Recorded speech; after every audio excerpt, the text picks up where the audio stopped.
there's people out there with an unfair advantage, and you're comparing yourself to them and being like, what? Why don't I look like that? Oh, they're lean. Oh, they got abs. Oh, look, they're quite muscular. Oh, they're very strong. Wow, that person fought weight and absolute. They did 12 fights in a day at a world class. Like, how did they do that? Performance enhancing drugs. Ladies and gentlemen, welcome to another Bulletproof for BJJ podcast. Natty or not, BJJ version.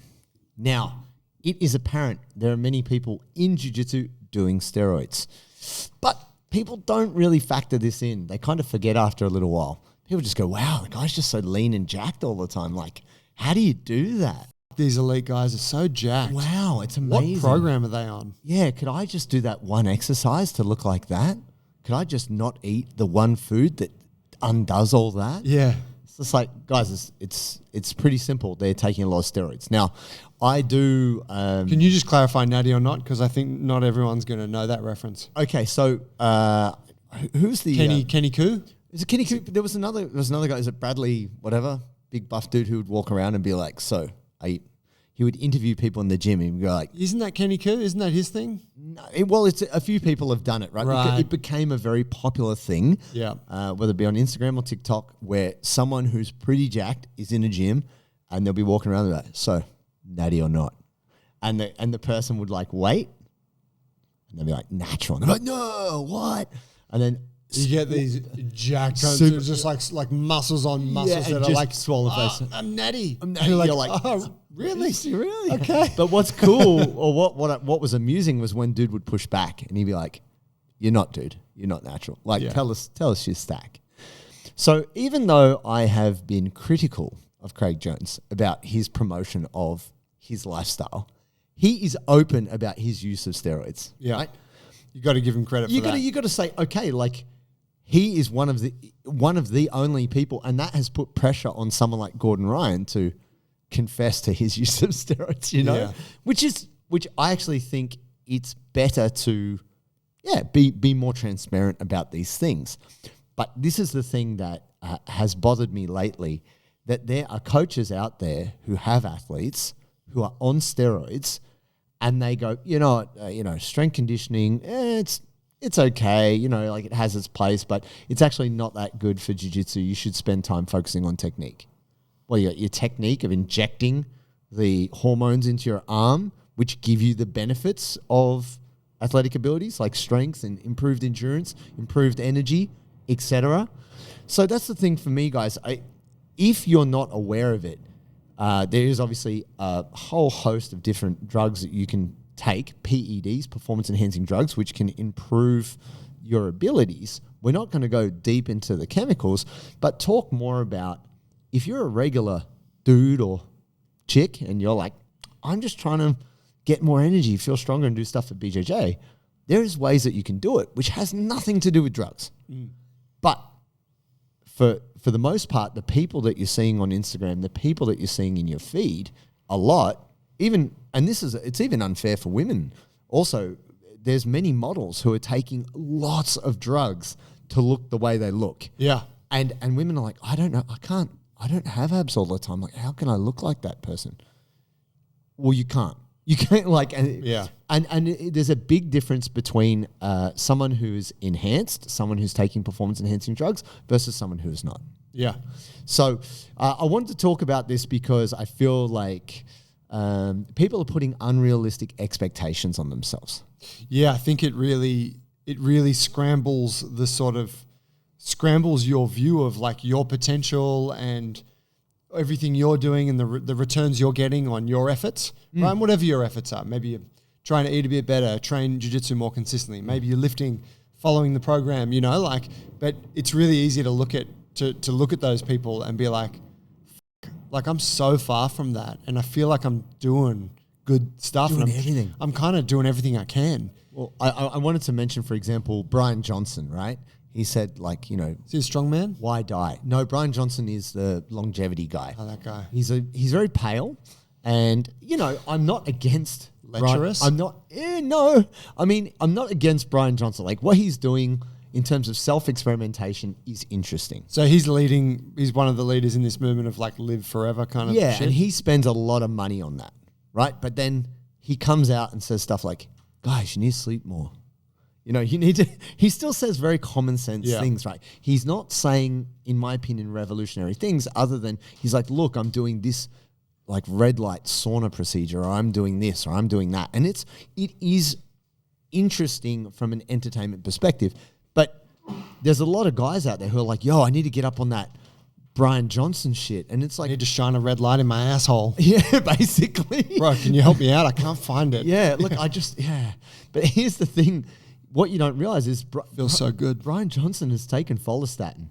That's gene editing, right? That's the next level steroids. That's your billionaire CEO type shit where it changes your DNA so that you are lean and jacked for as long as that holds out.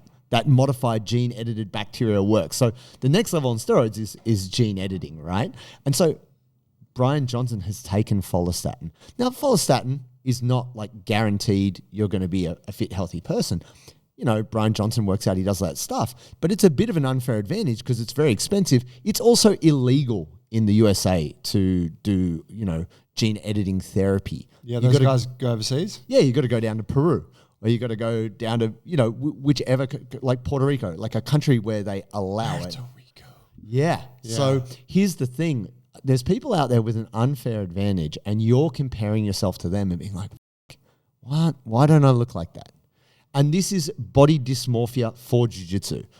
We see things which we have associated with health in the past, like, oh, they're lean. Oh, they got abs. Oh, look, they're quite muscular. Oh, they're very strong. Wow, that person fought weight and absolute. They did 12 fights in a day at a world class. Like, how did they do that? Performance enhancing drugs. Here's the thing.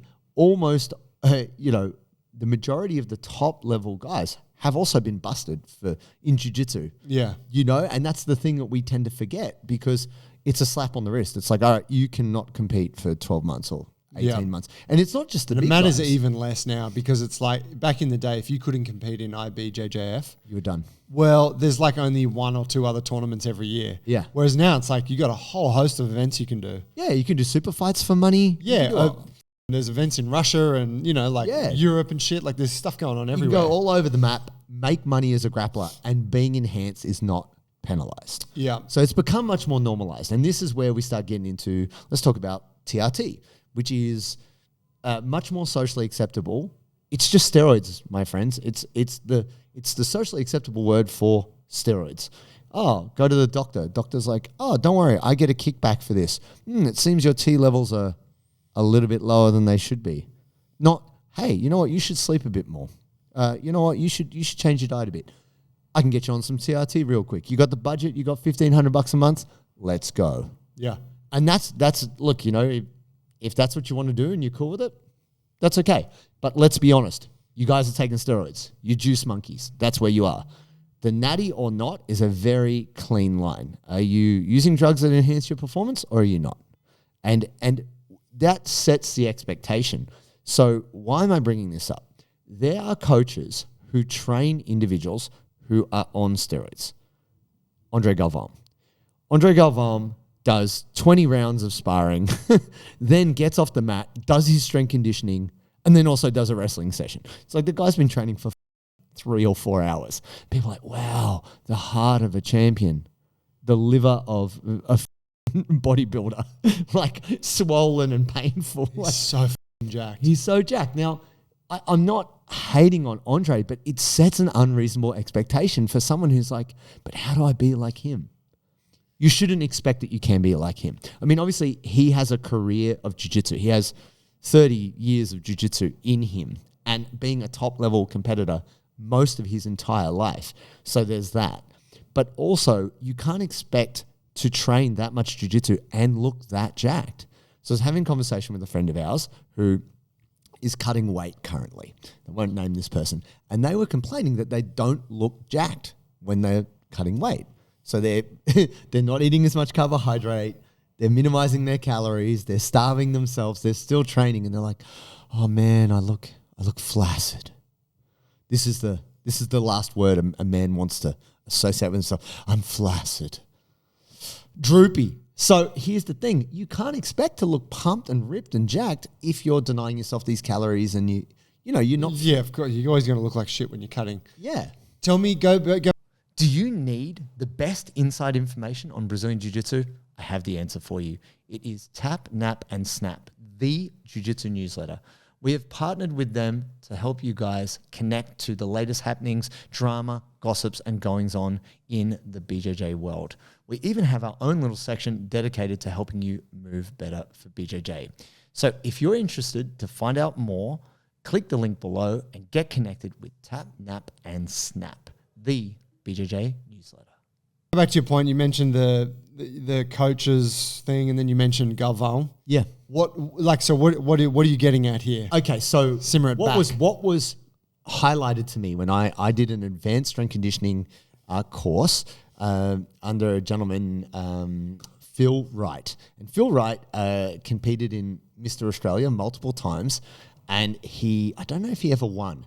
He lost to a very famous Australian bodybuilder multiple times. Loser. But this happens, right? He got second multiple times. We could say he's the Craig Jones of first Australian loser. bodybuilding. Yeah.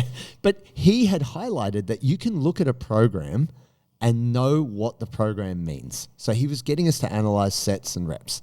And he gave us like a multiple choice of workouts. And the bottom workout was ridiculous. Like workout D was crazy. It was like 10 sets of squats, 10 sets of leg press, leg extension, hamstring curls. And I was like, and Phil said, "Oh, guys, well, what do we notice about these workouts?" I'm like, "That last workout's f***ing crazy." He's like, "Yeah, you know why?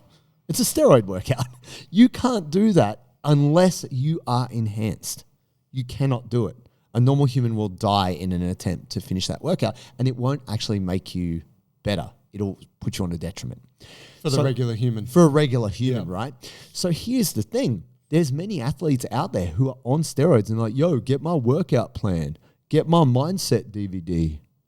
Whatever. Like they're doing all these things where in the past, if you took steroids, it was kind of embarrassing. It was like a sign of weakness, or that you couldn't work hard enough to achieve the thing that you could achieve by your own physical means, etc. Right?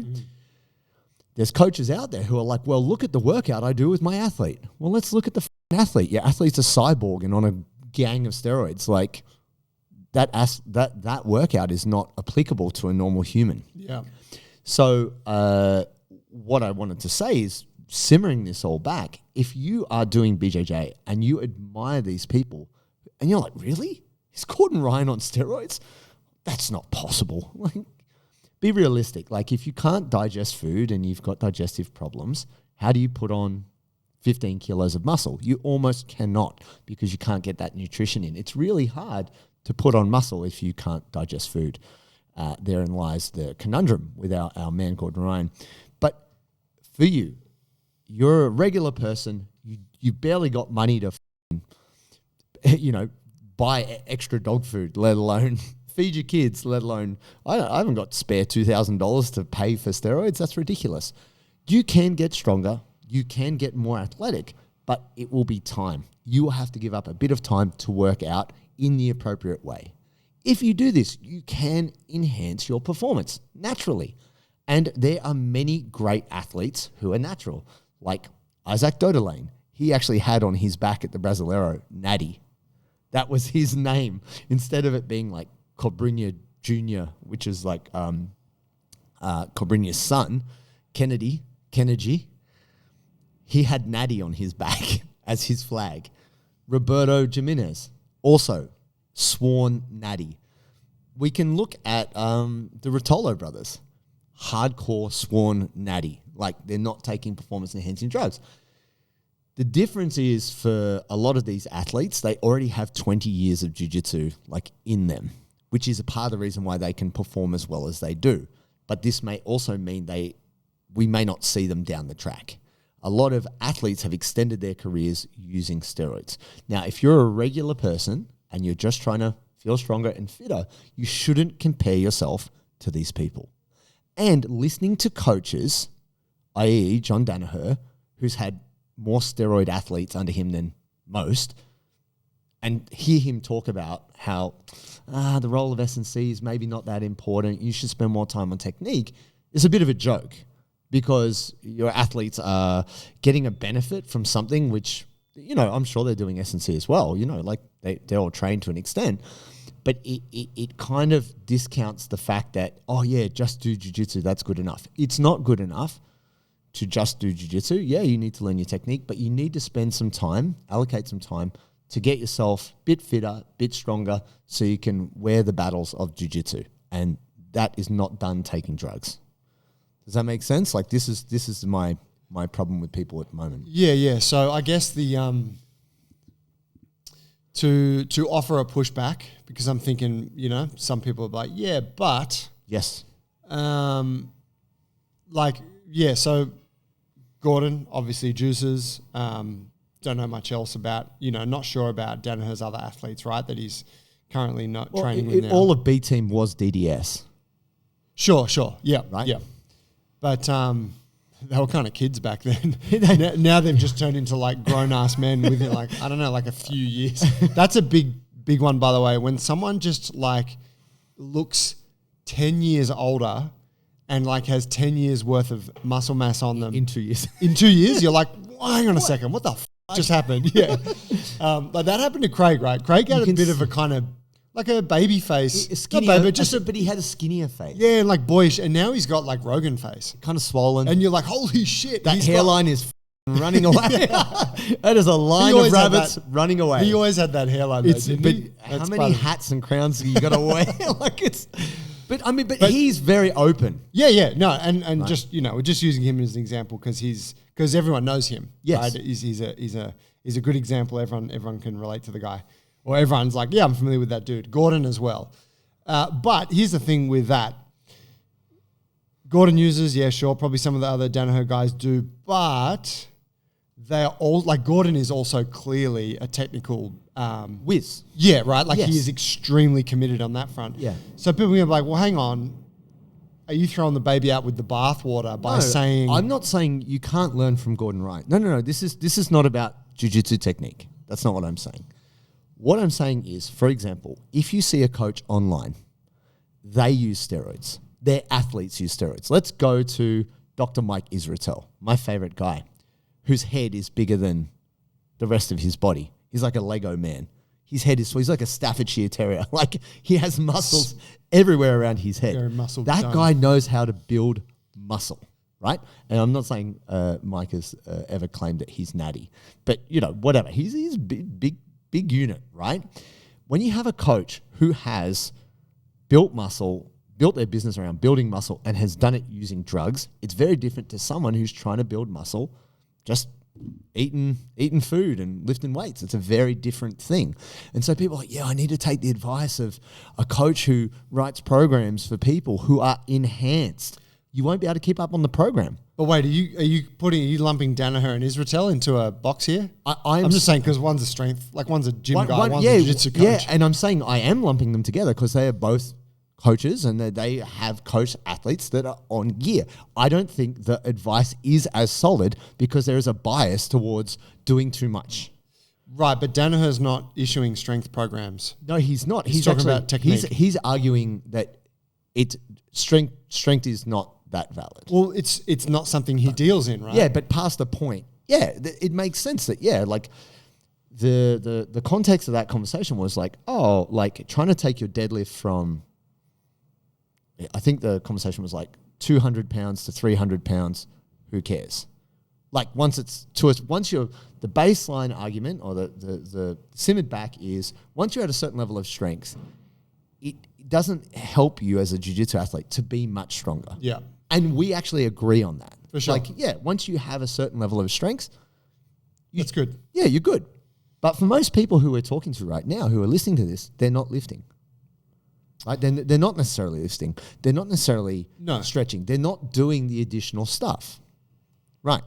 People see a certain conversation and the spin might be, Danaher says you just shouldn't. The amount of people who have said to me in comments, Marcelo said strength conditioning's a waste of time. All these kind of conversations. But now we're all prone to our biases. We are. But this is what I wanted to say. That if you are watching videos of famous coaches, whether they be jiu-jitsu coaches, strength coaches, anything, you have to consider, are there athletes on steroids? Because their programs probably lean towards they're like that. two different races of species of humans. Yeah. So you shouldn't be trying to keep up in that race. It's like encouraging body dysmorphia. It's like, oh, well, she's a skinny woman. You should just be a skinny woman. Oh, well, she's also has an eating disorder. You don't know how healthy she is as a person. So why are you comparing yourself to that? But you can't cherry pick. You can't cherry pick a quality in someone and think, I just want that, when you don't know there's a whole host of really unhealthy things that can go along with it. Yeah, I get that. So when we write a program, we factor in, you've probably got a job. Yeah. We factor in, you've probably got a family. We factor in that you probably can't train jiu-jitsu 5-6 days a week. So what are we going to do to help you get better? Well, we always talk about the minimum effective dose. And so we want to make sure that you are doing enough work to get the benefit and have a good life. That's what we're about. That's why we program the way we do. And that's why we generally encourage people to pursue jiu-jitsu in a sustainable way. Whereas when you look at many, many top athletes, it is not sustainable. They will kind of flame out, like they'll flame bright and then flame out. And then you don't see them. This episode is brought to you by Parry Athletics, the exclusive apparel sponsor of the Bulletproof for BJJ podcast. We've been working with these guys for quite some time now. We absolutely love the company. We love their gear, both for training and also just looking slick off the mats. They got excellent no-gi wears, shorts, t-shirts, all that cool stuff. If you want to get yourself into some Parry clothes or you want to rock the Bulletproof for BJJ exclusive merch, you got to go through Parry, go to parryathletics.com and use the code Bulletproof20 to get 20% off your order. They ship internationally. Yeah, that's right. It's probably it's easy to look at like someone like Gordon Ryan and be like, what are they doing? I need to get on that kind of thing. But the reality is he's using his training for a very different reason than what you are using your training for or what we are using ours for, right? He is absolutely trying to maintain, like he's the best in the world, which is only going to go for a short amount of time. And right? it may already be over. Potentially. Like there's a question that he may not be at the next ADCC. Right. Depending. I was about to issue the challenge to him as well, but since he's not going to be there, throw down the gauntlet. Come for the ground. But so he's trained to be the absolute best. And so when you're trained to be the best, you are sacrificing heaps of other things in your life, which is the noble pursuit of any elite athlete, right? Ask any Olympian, same deal. They're choosing to burn out, to take years off their life in order to live at a higher peak for this short period. Yeah. Whereas I'm not trying to do that. No. You're not trying to do it. No. And for you guys listening, we imagine most of you are not trying to do that because you're like, nah, I'm not trying to be the best. I just want to be as good as I can be while still being good at other shit that I do in my life. Of course. And here's the thing. We do live in the age of like social media, right? And it does tend to make us look outside ourselves a lot more and compare ourselves a lot more. And we've discussed this many times. And like, that's why we're here. That's why you're listening to this. Like you're seeing our faces or you're listening to our voices because of social media. And we benefit from that as much as you benefit from that, right? And we value that relationship. And therefore, that's why I'm so passionate in an borderline unhinged kind of way to call out motherfuckers who are not healthy and maybe corrupting you spiritually and mentally on this BJJ path. So when I see people doing things, which I think, because my podcast, I'm going to say what I want, also Joey's podcast, but that's why Joey will also say, hey man, I don't agree with you. That's wrong. Might have said it once or twice. Yeah, just here and there, a little bit of pushback, a bit of feedback. But that's the thing, guys. Like we want to give you or help you in the best way we can, which is we want you to be healthy. Like that's where we started. Before we were BJJ folks, we were fitness folks. And we've fucked up plenty along the way, right? But at no point in my life have I taken steroids. The closest thing I've come to steroids is a bit of ointment on my skin for my eczema, like 0.01% cortisone because I had really bad eczema, right? And that's it. And the thing is, I would never advocate for it because I believe if you train the right way, you can be really strong and you can be really fit. And I do my best to try and represent that. And I want to call out motherfuckers who are not, because you are doing yourself a disservice if you think, one, you can be like those people, or two, you should be like those people. I actually don't think it's you're going to do your own head in chasing those ideals. And that when you simmer it back, if you can be a healthy, happy person doing BJJ, that's the best. And that's why it's better to be natty. But, no, better to be natty. That's what I'd say. Well, yeah, you're going to pay a price if you do want to chase that thing. And you are also probably going to fail in it. If you have these other parts of your life that you have to be committed to, work, family, whatever, it's going to be really hard to be like, making the most of this expensive drug regime that you're on. It's like, no, don't try and be elite if you're not prepared to go all in on being elite. That's right. And there's at the moment, there is no like, I think a lot of our listeners like us would have been very influenced by Rogan. Yeah. And if you listen to Rogan, you can't help but come away thinking, man, TRT is sick. Yeah. Right? Like, and I've spoken with plenty of people who are on TRT and they're like, it's pretty good. And you're like, man, hard to doubt, So for me, right, when I'm talking to someone who's whatever, 50s, and they're like, yeah, I'm like, fair enough. Like you're well and truly an adult, and whatever you do. It cool. But when it's like a 20-year-old or a 30-year-old, even like a late 30-year-old, you're like, I think you're just taking shortcuts because other parts of your life aren't in order. Yes, you're just not prepared to fix your sleep, to eat properly, to lift regularly, and so you've gone and bought this drug that just allows you to up everything else and still have the physique. And I think that's really the wrong way to go about it. It's just like a shortcut that I'm like, I'm not with it. It's meant to be testosterone replacement therapy, not trend replacement therapy. Like it's meant to be that your T levels are low. But for the best part, most people are fine, but it's become normalized. Like, oh yeah, I felt like, my T levels are a bit low, so I had to go to the doctor. Yeah, but I think most people are chronically low because like people don't sleep enough, they don't eat well, they drink too much alcohol, like all these other lifestyle factors. Definitely. They're like, yeah, of course you're going to be low. But so instead of the doctor being like, well, let's address all that, they're like, bam, testosterone, bitch. They also get a kickback.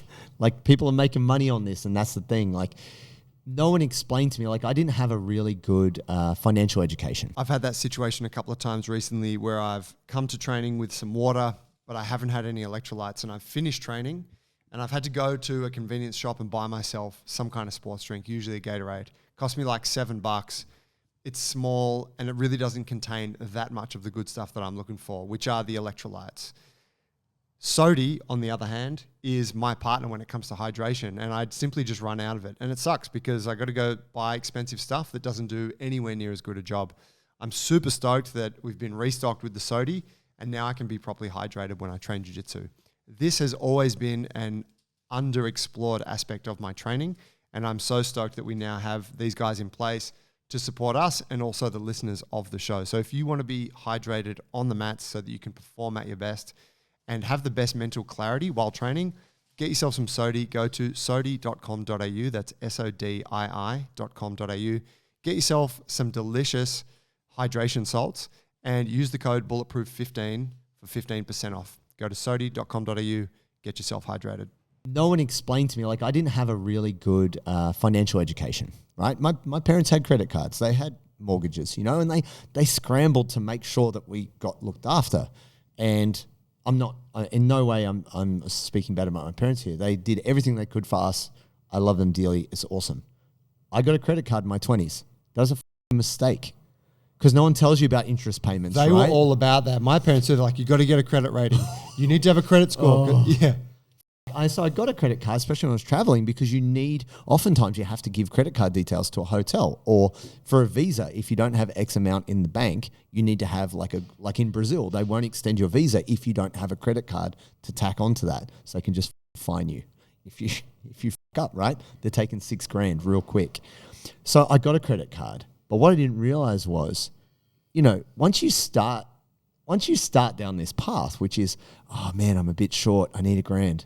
Let's put it on the credit card. I got free money sitting on the card right here. You're not thinking about interest because like $3,000 turns into $5,000 turns into. I'm shouting everyone acai. Oh yo, and then before you know it, you get back from your travels. You're like, I'm $20,000 in the hole, and what does a 15% interest rate look like on that? When you pay money monthly, if you do, you're just paying the interest. You're not paying down the principal, and so then it takes you 10 years that's what it took me from my mid-20s to my mid-30s to just get on top of this shit. Wow. Yeah. And I never thought about it. No one ever told me. Steroids are very aggressive credit card debt. Yeah, you're good now. Oh, man, I got unlimited energy. I go as hard as I like. Look at my six-pack, dog. Man, my knee healed in 2 weeks, I just could use some right now. Injected that growth hormone straight into my knee. It feels awesome. But here's the thing. You are borrowing from tomorrow, right? Don't borrow from tomorrow, because when you don't take it, well, suddenly you've got this huge deficit and there's nothing to say that your hormones just automatically re-regulate, That's when you got to go all in and become the next Rich Piano. Well, then you got to pay. How's this? I always love a freak story. We had a guy in the gym who was a male stripper, making heaps of cash being a stripper, taking a bunch of gear, keeping him lean and jacked. But also he did get a critical point roid rage, and he threw like a 30-kilo dumbbell out one of the big front windows of the gym, because he had a huge argument with Lindy, who was the gym manager. So they kicked him out. Anyway, he also assaulted one of the bouncers at the strip club that he worked at. So he lost his stripping job. That bouncer got his ass beat by a stripper. He got grinded on. Yeah. Kind of like, Israel, sit down, motherfucker. It's lap dance time. Yeah. You're going to take these spandex underpants in your face, dog. And then he lost his income. So he didn't get to cycle off in the way that many kind of people who take a lot of drugs do. He just stopped. And he got, what's it called? Gynecomastia. Gynecomastia. He grew tits. Yeah, but not bitch tits, boobs on top of pecs. This is a big-chested man, and now he's starting to get little baby boobs growing off the bottom with the nips hanging, right? Wow. And now this is a pretty, pretty vain guy, like a good-looking dude, but he can't walk around with titties on, right? So he had to pay $35,000 for the elective surgery to have the breasts removed. Oh, wow. Yeah. Oof. Right? And so anyway, that's a freak story, but it's kind of funny. Anyway. That's heavy. That's heavy. But what I wanted to say is that what they don't tell you about any kind of drug you might take, right? And this is not because I'm freaking people out. I've been around kind of PED culture my whole life and always pushed back on it. There is nothing to say that when you stop taking testosterone, that your estrogen levels regulate normally. Because as you increase your testosterone levels, your estrogen levels will go up, and that's what the body does. But you drop that testosterone off, who knows what's going on? There's nothing to say it just automatically goes back to normal. Right. Same thing with growth hormone. You take a whole bunch of growth hormone, your body goes, oh, we don't need to do this now. That's okay. It might take a long time for your body to even come back and naturally start producing it again. Or it might just not, and then you've got a lot of hormone problems. Also, like your nuts shrinking. James Smith PT talked about when you start. Well, shrink because they stop producing testosterone. They don't need to, right? Yeah. So, but I mean, Rich Piano is always like, but my dick stays the same size. And if I got smaller balls, it makes my dick look bigger. So what the But Rich was a monster. But look, like also died of a massive heart attack. This happens. Like my mum, went through menopause. Right, which is when, it's a big hormonal change women go through after they have ended their time being, of reproductive age. Sure. And their hormones go all over the place, right? Yeah. It's a big deal for them. And afterwards, like a lot of women have a really shit experience of life post-menopause, or even like during and pre-menopause, because shit goes haywire. Now, as dudes, we don't even know what that's like, because our hormones are generally pretty consistent. More or less. In any case, it's very common for them to go and get hormone replacement therapy. So I remember my mum doing, she's like, changed my life. So she takes these little chemicals, whatever, tablets or something that basically change the way her body works, right? Yeah. Amazing. Now, it's a big deal. Yes. When you, as a dude, are like, oh yeah, I want to get a bit bigger, and you go and take, now it's like, it's one thing for a woman in her like mid-40s to go and do this thing and start replacing their natural hormones with exogenous hormones. Synthetic, yeah. Yeah, but for you as a younger person to start putting external, it's a big deal, man. Like you are messing with shit. Yep. And so that's why I'm like, I don't mind. If you're older and stuff, then it's like, go for it. Yep. But if you're on the younger side, it's like, you're around with nature in a big way there. Yeah. And we don't really understand what the costs are. Yeah. Other than we do know that there is a compensation. You can look at multiple videos of bodybuilders in their prime to them only 5 years later, not on gear. And it's night and day. From the greatest bodybuilders of all time to just retired dudes, they look super average, but now they have a lot of health issues. I mean, some have done it well. You look at Arnie or Dorian, and they look amazing, but they've also still had health complications. For sure, and they've also had the absolute best medical care and all of that. Plenty of their counterparts have died. Yeah, they have. But then there's also those guys who are still around who just like Flex Wheeler, just looks like a dad bod now. You know, that guy was known as the most symmetrical, amazing physique. You look at photos of him, he's super average, you know? I mean, Ronnie Coleman is a perfect example of somebody who really pushed as far as you can go, was considered the GOAT, and now the guy can't walk. You know, and it wasn't just building muscle. He pushed the strength side. He was considered one of the strongest guys of all time. And it's tragic to see him have to sit there and watch other people lift and everyone be like, whoa, look at me, Ronnie. You're like, that poor guy, he's looking at all these fucking dudes. And you're like, oh.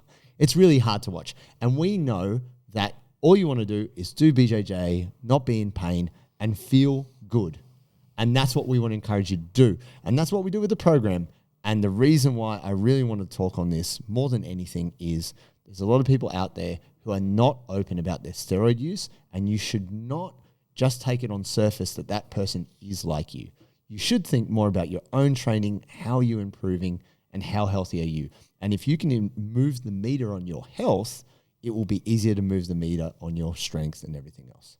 Bam. Hey, don't forget to like, subscribe to the show, give us a 5-star review. Appreciate it. See you next time. Yo.